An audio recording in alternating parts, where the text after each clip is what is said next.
ถือว่าถมประมาณ20รถพอดีเลยพี่น้องเอ้ยเนาะสูงพอสมควรเนี่ยก็ถือเป็นเมตรกว่าเนาะความสูงเนาะก็พอดีเลยกับหน้าดินเราเนาะที่ตามนี้นะขีดลักแดนแล้วเนาะพี่น้องเอ้ย20รถพี่น้องเอ้ยก็ถือว่าหลายพอสมควรเนาะก็ถือว่าต้องขอบบุญขอบคุณทางผู้ใหญ่ทั้งสองท่านทั้งสองบ่าวพรพี่น้องเอ้ยแล้วก็ทางแม่ตู้ USA เนาะแม่ตู้ USA ที่ว่าเพิ่มเติมเข้ามาก็คือเป็นเงินอีกอัน4 ล้านพี่น้องเอ้ยแล้วก็10รถเนาะก็ต้องขอบุญขอบคุณทางแม่ตู้เพิ่นเนาะที่ว่าสวยในเคสนี้เนาะก็ถือว่าได้ดินใหม่ทางบ่อแก้วเพิ่นเนาะก็ถือว่าได้เนื้อที่ดินแล้วก็ได้ดินพร้อมเนาะก็ถือว่ามีความเป็นความโชคดีของทางบ่อแก้วพี่น้องเอ้ยที่ว่าได้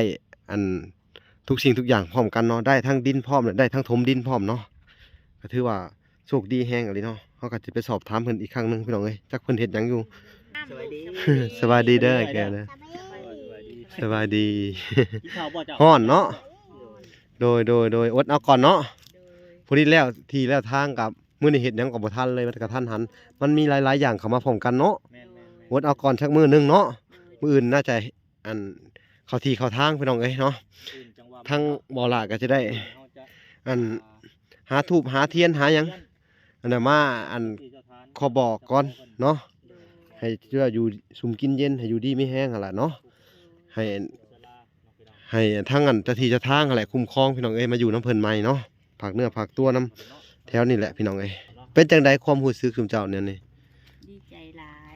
เป็นความโดย อุปสรรคหลายมาพอสมควรเนาะ เป็นความโชคดีอยู่บ่ เก่าเรื่องใหม่ โชคดีอยู่ เนาะแบบได้ที่พร้อมถูกทมให้พร้อมเนาะ โดย ถอยเหลือซุมเจ้าเนาะเห็นซุมเจ้าถูกยาก โดย ก็ส่งค่าคิงเสียค่าคิงมื้อแรกที่เฮาพบกันมากับมื้อที่สองมื้อต่อมาก็ยังเป็นเจ็บเป็นไข้เนาะเพิ่นก็ยื่นมือเข้ามาช่วยเด้อทางแม่ตู้ USA ขอให้ครอบครัวเพิ่นเนาะเอาอ่ะอวยพรให้เพิ่นแน่ครอบครัวเพิ่นก่อนจบคลิปอวยพรให้ทางแม่ตู้แล้วก็ทุกๆคนแน่เด้อเอา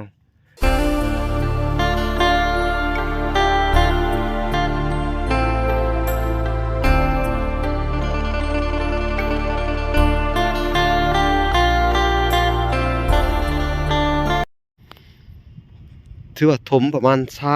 20รถพอดีเลยพี่น้องเอ้ยเนาะสูงพอสมควรเนี่ยก็ถือเป็นเมตรกว่าเนาะความสูงเนาะก็พอดีเลยกับหน้าดินเราเนาะที่ตามนี้นะขีดลักแดนแล้วเนาะพี่น้องเอ้ย20รถพี่น้องเอ้ยก็ถือว่าหลายพอสมควรเนาะก็ถือว่าต้องขอบบุญขอบคุณทางผู้ใหญ่ทั้งสองท่านทั้งสองบ่าวพรพี่น้องเอ้ยแล้วก็ทางแม่ตู้ USA เนาะแม่ตู้ USA ที่ว่าเพิ่มเติมเข้ามาก็คือเป็นเงินอีก4 ล้านพี่น้องเอ้ยแล้วก็10รถเนาะก็ต้องขอบุญขอบคุณทางแม่ตู้เพิ่นเนาะที่ว่าสวยในเคสนี้เนาะก็ถือว่าขอให้แม่ตู้เนาะและครอบครัวเนาะจงมีแต่ความสุขความเจริญเนาะพี่น้องเอ้ยเนาะทางวลาก็ดีใจน้ำเพิ่นเนาะที่ว่าได้ดินใหม่ทางบ่อแก้วเพิ่นเนาะก็ถือว่าได้เนื้อที่ดินแล้วก็ได้ดินพร้อมเนาะก็ถือว่ามีความเป็นความโชคดีของทางบ่อแก้วพี่น้องเอ้ยที่ว่าได้ทุกสิ่งทุกอย่างพร้อมกันเนาะได้ทั้งดินพร้อมและได้ทั้งถมดินพร้อมเนาะก็ถือว่าโชคดีแฮงอะลิเนาะเฮาก็สิไปสอบถามเพิ่นอีกครั้งหนึงพี่น้องเอ้ยจักเพิ่นเฮ็ดหยังอยู่เนาะพูน อ๋อยังมาแต่บ้าน จีขี้อัดจีนะเนาะ สวัสดีพวกละสวัสดี สบายดีลูก อ๋อสบายดีเราอะ งามๆ สวัสดี สบายดีเด้อแกเด้อสบายดี กินข้าวบ่เจ้า ฮ้อนเนาะโดยอดเอาก่อนเนาะ โดย พอดีแล้วที่แล้วทางกับมื้อนี้เฮ็ดหยังก็บ่ทันเลยมันก็ทันหันมันมีหลายๆอย่างเข้ามาพร้อมกันเนาะ แม่น อดเอาก่อนสักมื้อหนึงเนาะมื้ออื่นน่าจะเข้าที่เข้าทางพี่น้องเอ้ยเนาะ ตื่นจังหวะ ทางบ่อหลาก็จะได้ เฮาจะ หาธูปหาเทียนหาหยังอันน่ะมาขอบอกก่อนเนาะ โดย ให้เชื่ออยู่สุมกินเย็นให้อยู่ดีไม่แห้งหั่นล่ะเนาะให้ ให้ทั้งอันเจ้าที่เจ้าทางนั่นแหละคุ้มครองพี่น้องเอ้ยมาอยู่น้ำเพิ่นใหม่เนาะฝากเนื้อฝากตัวน้ำแถวนี่แหละพี่น้องเอ้ยเนาะ เจ้าคือบอกไปตำเอาในน่ะมีอยู่หมักพริกหมักไทย อืม มันติดมีอยู่แต่บ่ได้ตั้ง กินหยังอะนะฮะ ง่ายๆเลยเราก็ได้ กินเทียด มันใหม่หรือ ตัวหยังน่ะตัวเขียด ตัวเขียด โอ้เขียดหน้าเห็ดแห้งบ่ โดย แซ่บอยู่บ่เนาะกินแบบข้าวจี่ข้าวไผ่แล้วเฮาก็มานั่งกินนี่เนาะกำลังฮ้อนๆอยู่ตาแซ่บอยู่ดอกพี่น้องเอ้ย อืมอยู่ป่าอยู่ดงกันเลยเนาะอยู่ไห่อยู่นาเฮาบ่มีหยังหลายดอกพี่น้องเอ้ยกบเขียดหมุดแดงกับป้อม ขี้ กำลัง เกียมอะไรบ่แม่น ขี้เกียมเอ้ยเราหัวพี่น้อง เนาะสบายดีเบาน้อยเอ้ย โดยสบายดี เด้อสบายดีอ้าว พี่น้องเอ้ย พี่น้องเอ้ยก็มีครบบ่ดอกเพิ่นทางเบาน้อยเพิ่น ใจนำเนาะภารกิจก็เสร็จหลายเรื่อง อันนี้นอนรับบ่ ดู มีแต่ อื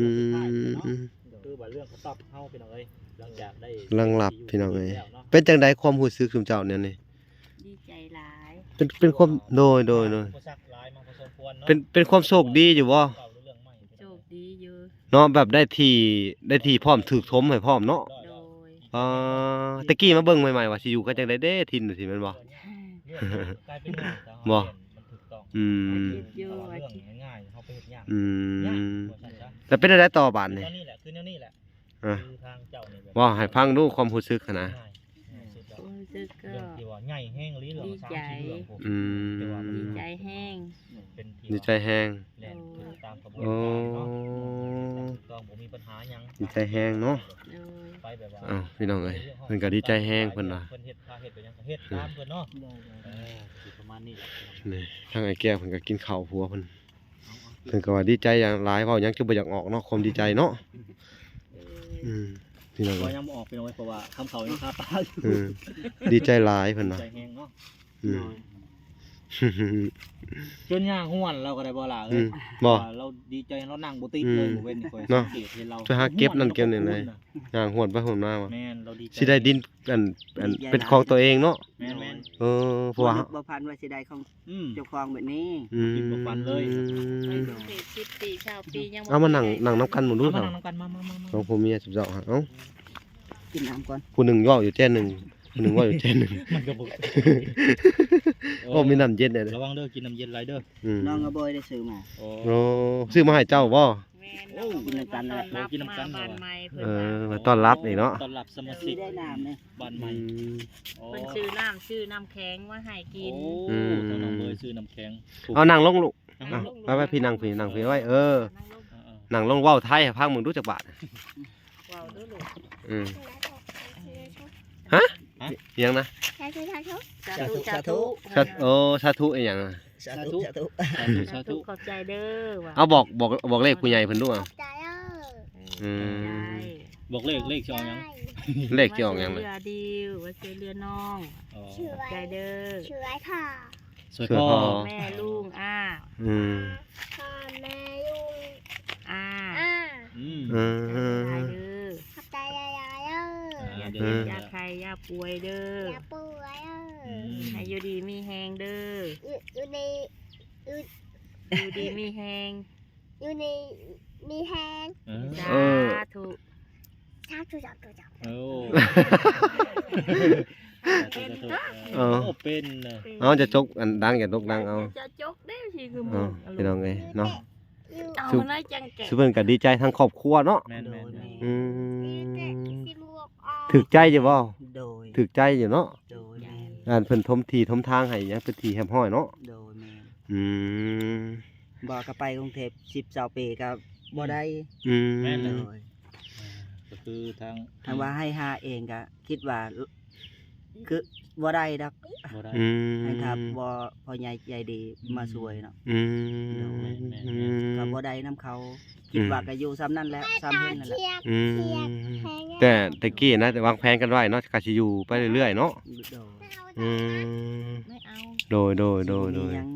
สิบ่มีหยังเนาะ โดยแต่นี่ อืม ดีและพ่อใหญ่ใจดีมาช่วยเนาะ อื ขอบ ม ใจเพิ่น โดย มื้อน่ะครับไปเจอกันจังได๋นะมื้อน่ะจะไปขายมะม่วงแล้วเนาะ ไปขายมะม่วง อืม อยากซื้อข้าวสารกิน มื้อนั้น ขน น่ะ มให้ลูกแม่ บ่มีข้าวกินซื้อขนมให้ลูกแน่ โดย เออ ช่วงหน้าแบบ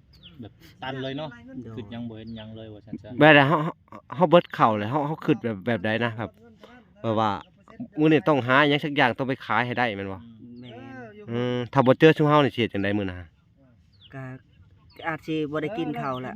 เพราะว่าหมักม่วงมันก็หลายในช่วงนั้นเนาะ โดย ในหมู่บ้านนั่นน่ะ อาจสิ เนาะ บ่ได้ขายซ้ำบ่ได้มีหยังกินก็อาจสิบ่หา อืม ของสวรรค์โปรดก็คือว่าเนาะ อ้ายเพิ่น โดยมีหยังอีกน่ะ เชียบ นั่งลูก เอานั่งลงเอา ไปจีเอาเองไปลูกไป อืม เออ เดี๋ยวสิเอาเองเพิ่นมาพี่น้องเอ้ยเนาะอาจสิบ่มีข้าวกินอาจสิบ่นั่นเนาะเขาบ่ได้เจอชุมเฮามื้อนั้นเนาะ โดย เป็นความโชคดีของเจ้าเด้ โดย โชคดีก็มีผู้ใหญ่ผู้หยังเข้ามาซอยนี่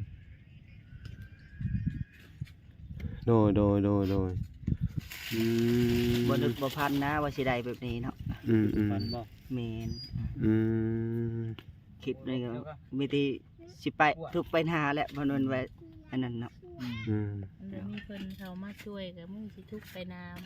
อืม 2 เดือนบ่จะขึ้นมา2 เดือนเลยเนาะ โดย ขึ้นมาโดยที่บ่มีหยังเลยเนาะคือว่าแหละเนาะ โดยบ่มีหยังเลยมาเลย อืมอัน ลูกก็เคียงเสือก็เคียงนั่นแหละ สงค่าคิงเสือค่าคิงเนาะ โดยแม่น อ๋อเนาะจักสิเฮ็ดจังได๋สู่ต่อไปอีกเด้อ โดย โดย แต่ว่าเพิ่นให้ซำนี้ก็อันดีเนาะ ใจ ดีเหลือเกินพี่น้องเอ้ย โดย เพื่อเฮาสิหาได้ซำนี้เนาะ โดยเอาว่าใส่ของพ่อแม่เฮาแตะกี้มูลมันก็บ่มีเนาะ หมู่มีเนาะ โดย พ่อแม่ก็ตายปะเฮาไปเนาะ โดยแต่ก่อนก็เฮ็ดนาเขากินเนาะ อืมเฮ็ดนาเขากินแต่ก่อนก็ได้ โดยคือดินของเขามีแต่เฮาเฮ็ดก็เขาเอาคืนหมดเนาะ อืมให้เขาเอาคืนหมดเลย โดยแม่น เฮานี่แบบพ่อแม่เฮานี่บ่ได้มีอัน บ่มีแต่ก่อน บ่มีแต่ก่อนแต่กี้เลยเนาะ แดง เออ มีแต่เฮ็ดนาเขากินเนาะเขาก็เอาคืนพ่อแม่เฮาตายแล้ว เฮาก็คิดว่า อันถูกอันเฮาก็มาถูกนี่ก็แท้ก็ถูกมาแต่พ่อแต่แม่เฮา แม่นโดย โอ้ แม่นว่าทุกเบิ่งนี่พังนี่บ่ อืม คือพ่อแม่เฮาก็บ่มีนะ หลังจากนั้นเนาะจะว่าด้วยความทุกข์ยากหยังก็เลยตัดสินใจไปว่าสิไปไทยอิหยังนั่นแหละเนาะ โดยแม่น ก็ถูกหลอกไปอีกพี่น้องเอ้ยคือว่า ว่าสิ ล่ะ ไป ว่า ไทยนั่นแหละก็สิบ่ได้เงินคือเขาถูกหลอกขายซ้ำ อืม บ่เป็นหยังบุญบารมีเจ้ากลับคืนมา อื เนาะ มดีอยู่เจ้าบ่เป็นหยังเนาะ ดีแล้วที่ บางคนหาอันชาติที่ได้ยินลูกเต้าบักผู้บางคนน่ะเพิ่นว่าหายโตไปเลยได้ แม่น บ่มีอันชื่อก็บางคนก็มีแต่ทางบ่พรแต่ก่อนตามหาญาติอิหยังนะประมาณ อัน นั้น ทากับบ่แล่นใส่ตำรวจก็ก็สิเป็นคือเขานั่นแหละบ่ได้ฮอดบ้านคือเพราะว่าก็ มันมีหยังโดนจิตโดนใจให้เจ้าแล่นออกตำรวจตะกี้ คิดแล้วบัดนี้คิดอยากเมื่อบ้านเฮ็ดได้เนาะสิได้เมื่อบัดนี้เงินคำก็บ่มี อืม อืม สั่นเสียงในดังซิวได้ อี อีกหน่อยเดียวยัง เอ้าก็มีบ่เบยมาร่วมนํพี่น้องเอ้ย โดย นี่เอาสบายดีเด้อบ่เบยเด้อ สบายดี เพิ่นก็ถ่ายลงช่องอันโทรศัพท์ของเพิ่นพี่น้องเอ้ยช่องหยังล่ะเฮ็ดช่องแล้วบ่ช่องอีหยัง ส่อง YouTube นี่แหละ เฮ็ด YouTube บ่ แม่น เอ้าพี่น้องเอ้ยทางบ่เบยก็ได้เฮ็ด YouTube เพิ่นว่า กันนะ FC หลายๆคนเนาะ ให้เขาเบิ่งแน่เนาะ อืม แม่น จักช่องอีหยังแหละท่านยังบ่ฮู้นํเพิ่นอยู่พี่น้องเวลาอยู่กับเพิ่นยังบ่ฮู้อยู่อืม ให้คนเบิ่งเนาะ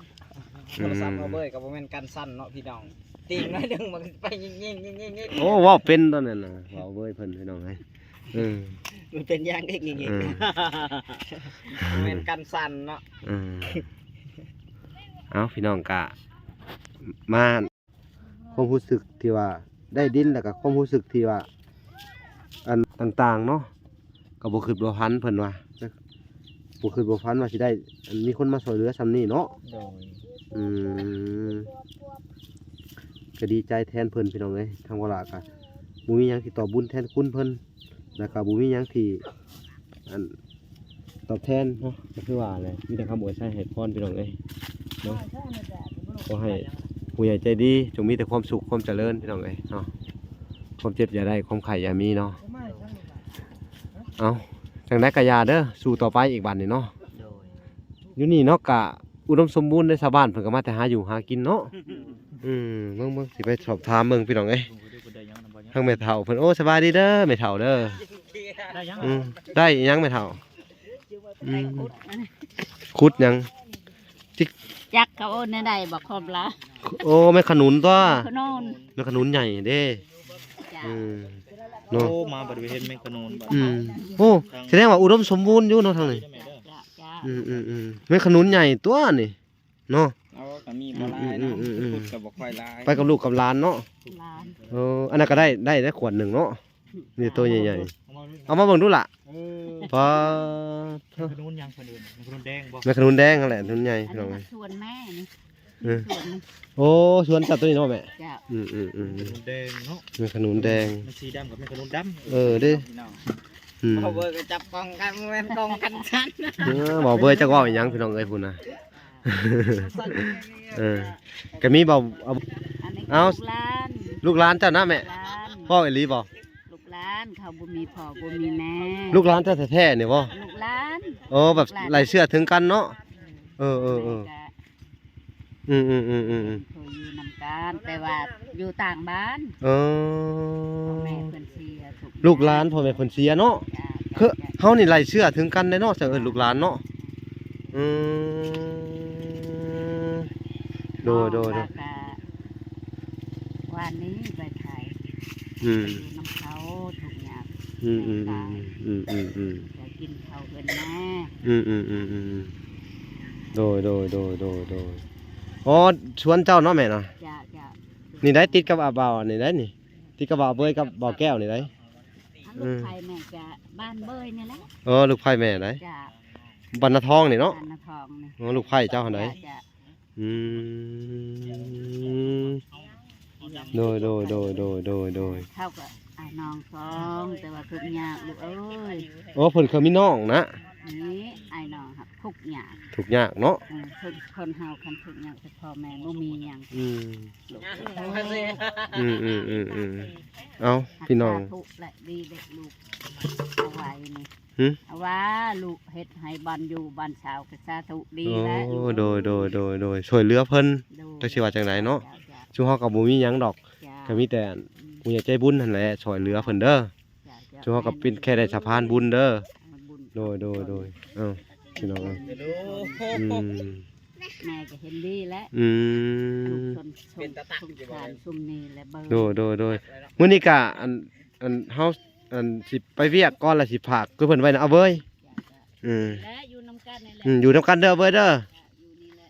อยู่กับเรานี่แหละเป็นหมู่เป็นครูกับมือแรงกับมืออื่นจังหวะอันน่ะอันจังปุกกระต๊อบเนาะเป็นมือฉันมันดีเพอเฮาเฮ็ดน้ำบ่ทันมื้อนี่นะพี่น้องเอ้ย ทางไม่ทางเมื่อปะทางลานยังนั่งอยู่เลย พี่น้องเอ้ยมื้อนี้ก็จะพากเพิ่นน้ำบ่าวเว้ยนี่แหละถั่วข้าวก่อนเนาะมีหยังก็เบิ่งกันไปเด้อไอ้แก้วก็อยู่น้ำเพิ่นนั่นแหละนี่เจ้าที่เพิ่นได้หา เพิ่นอยู่ก่อนเด้อ แต่เจ้าที่ย่างไปเรื่อยๆนะ เออ เจ้าที่อยู่บ่ได้ อืม บ่ได้ไปบ่เป็น หุ่นเจ้าที่เพิ่นพี่น้องเอ้ยเอ้าจังได๋ก็สู่ต่อไปเนาะคืนนี้ก็อาจสิอันบ่เป็นตัวของตัวเองแน่อาจสิบ่นะก็ได้เพราะว่าเฮาก็ คือเฮาได้ที่ได้ทางแล้ว อดเอาก่อนเพราะว่าแรกๆก็ว่าสิพาเพิ่นเฮ็ดแต่เช้าๆหยังน่ะมันบ้านนี้บวกใส่กับอันมีทั้งคนมาซื้อดินมีทั้งคนนั่นมาถมที่ถมทางมันหยังมันก็โอ้ยอย่ามันพร้อมแล้วพร้อมเดียวกันเนาะ โดยบ่เป็นหยังดอก แต่พังเมืองก่อนอันอีกจัก2-3มื้อบ่ล่ะก็สิได้ให้คนมาจอน้ำมาดานให้ผู้นี้เลยเนาะ โดย จอน้ำมาดานให้เนาะอดเอาสิได้อยู่ดอก โดย สู้ต่อไปขอแต่เป็นคนดีเด้อ โดย สู้ตั้งใจทำมาหากิน โดย เนาะเพื่อลูกเพื่อหลานเฮาเนาะ โดย เพื่อลูกเจ้าแหละก็คือเดี๋ยวบ่ ครับ คือเดี๋ยวว่าอยากไปไทยอยู่บ่ บ่ไปนั่นแหละเช้าละ คำมีอันปีนี้คำว่าเขาว่าเฮ็ดไห้เฮ็ดหน้าท่านก็มีไผเฮ็ดไห้หน้าไปหาขอเฮ็ดนํเขานี่เด้อ โดย เพราะได้เข้ามาสู่ลูกสู่เต้าเพราะว่าทางชุมเฮาช่วยเหลือก็บ่ได้ฮู้ว่าสิช่วยได้ตลอดได้ โดย เนาะ เฮาสิช่วยในเรื่องความจำเป็นเด้อ โดย ในส่วนเรื่องของไห้หน้าตากากะมันชุมเฮามันบ่มีกำลังทรัพย์บ่มีทุนดอกสิมาซื้อให้เจ้าเด้อมีแต่ว่าเฮาได้ซำนี้ก็เฮาก็ดีใจนํเจ้าเด้อก็แล้วแต่บุญวาสนาทุกสิ่งทุกอย่างเนาะ โดย เพราะว่าทางเฮาก็สิช่วยอันบรรเทาทุกข์เบื้องต้นเนาะ โดย ก็คือเป็นอันบนอยู่บนอาศัยเนาะในส่วนเรื่องเขาวน้ำตำปลาอนาคตไปมื้อหน้ามื้อในก็มีแต่ว่าคอยหากินกับลูกกับเมียเฮาเด้อหารับจ้างรับวายแล้วก็ช่วยเวียกเพิ่นเด้อ โดย สำคัญก็ช่วยเวียกเพิ่นนั่นแหละเนาะ โดย ช่วยเวียกอันไปปลูกข้าวปลูกน้ำน้ำเพิ่นไผว่าอันอยากให้ไปดำซอยก็พากันไปได้บ่ละสอบ2สอบก็เอาเด้อ โดย ดีกว่าเฮาอยู่ซื่อๆเด้สมมุติว่าควรนี่ไปเฮ็ดไปซอยจัก2มื้อ3มื้อสิเพิ่นก็ได้เด้สอบ1 2สอบ แล้วก็ครัวน่ะก็ไปอีกบ่ละครัว2ครัวจะก็ไปแล้วก็เกี่ยวข้าวหยังมาก็ไปเกี่ยวใส่เพิ่นอีกเพิ่นก็สิให้แล้วเป็นข้าวสารเป็นหยังเนาะเนาะ โดย มีแต่ว่าฉลัดสิแนะนำช่องทางให้ทุกเจ้าเด้อ โดย ก็มีแต่สู้ต่อไปเนาะ โดย มันก็อันอาศัยอยู่นำชาวบ้านเพิ่นนั่นแหละเนาะคือที่ผ่านมา แต่ว่าถ้าเฮาขยันมันก็ต้องมีแหละที่ทางมื้อหน้ามื้อในเพิ่นมีเงินเล็กๆน้อยๆเพิ่นอาจสิปั้นให้ถ้าเพิ่นให้ทุกเจ้าเป็นตัวเป็นตนของตัวเองเนาะ โดย เนาะจักสิว่าจังได๋พี่น้องก็มีแต่ก็เป็นกำลังใจให้ซุเพิ่นเนาะเป็นกำลังใจเบื้องต้นก็คือเฮ็ดเฮือนเฮ็ดซ่านเนาะต้องขอบคุณทางผู้ใหญ่เนาะทุกๆท่านเนาะที่ว่าเอ่ยชื่อแน่บ่เอ่ยชื่อแน่พี่น้องเอ้ยที่ว่าช่วยมาทางช่องเบาพรแล้วก็ช่องเบาหลาพี่น้องเอ้ยเนาะก็ต้องขอบคุณเนาะก็ถือขอบใจทางอ้ายเพิ่นพี่น้องเอ้ยทางอันต่างประเทศที่ซื้อที่ซื้อทางแล้วก็ถมที่ให้แล้วก็มีแม่ตู้ก็มาสมทบเด้อแม่ตู้มันก็สมทบให้เจ้า10รถเด้อแม่ตู้ USA เด้อ แม่ตู้ที่พาเจ้าไปหาหมอหั่นแหละเที่ยวเงินให้เจ้าไปหาหมอกับลูกกับเต้าหั่นเด้อเพิ่นก็เป็นอันพระเวทผู้หนึ่งผู้ใดที่ว่าช่วยจุเจ้าได้เนาะเพิ่นก็บ่มีดอกเนาะแต่ว่าอยากช่วยซั่นซะช่วยเหลือจุเจ้าเนาะเห็นจุเจ้าทุกข์ยากก็ส่งค่าคิงเสียค่าคิงมื้อแรกที่เฮาพบกันมากับมื้อที่สองมื้อต่อมาก็ยังเป็นเจ็บเป็นไข้เนาะเพิ่นก็ยื่นมือเข้ามาช่วยเด้อทางแม่ตู้ USA ขอให้ครอบครัวเพิ่นเนาะเอาอันอวยพรให้เพิ่นแน่ครอบครัวเพิ่นก่อนจบคลิปอวยพรให้ทางแม่ตู้แล้วก็อันทุกๆคนแน่เด้อเอาก่อนสิจบคลิปก่อนพี่น้องเอ้ยทางเวลาก็เอามานั่งเอาเด้อให้พรแม่ตู้เพิ่นแน่ อ้าวไม่ตูเอ้ยอย่าให้เจ็บอย่าให้ไข้เด้อที่ช่วยเหลือพวกลูกหลานเด้อคนทุกข์คนยาก โดย ครับให้อยู่ดีมีแฮง โดย อย่าให้เจ็บอย่าให้ไข้ โดย ให้ห่างต่อไปให้ร่ำให้รวยกว่านี้อีกเด้อให้มีเงินทองให้ มาเฮง โดย ๆ เอาสาธุเด้อเอาแม่ตู้เอ้ยที่เจ้าถมที่ถมทางให้เพิ่นก็รับรู้แล้วเด้อเป็นเงินของเจ้าเนาะกระทั่งซึ่งเพิ่นก็ขอบคุณเจ้าบ่ฮู้ว่าสิมีหยังอันตอบแทนเนาะซึ่งเพิ่นก็ครอบครัวทุกข์ยากเนาะก็มีแต่คำอวยชัยให้พรนั่นแหละพี่น้องเอ้ยเนาะขอให้เพิ่นจงมีแต่ความสุขความเจริญพี่น้องเอ้ยความเจ็บอย่าได้ความไข้อย่ามีเนาะโอเคพี่น้องเอ้ยคลิปนี้ก็สิจบก่อนพี่น้องเอ้ยพอกันใหม่คลิปหน้าเด้อว่าแก้วก็ตอนเช้าเนาะเฮาก็สิได้พาเจ้า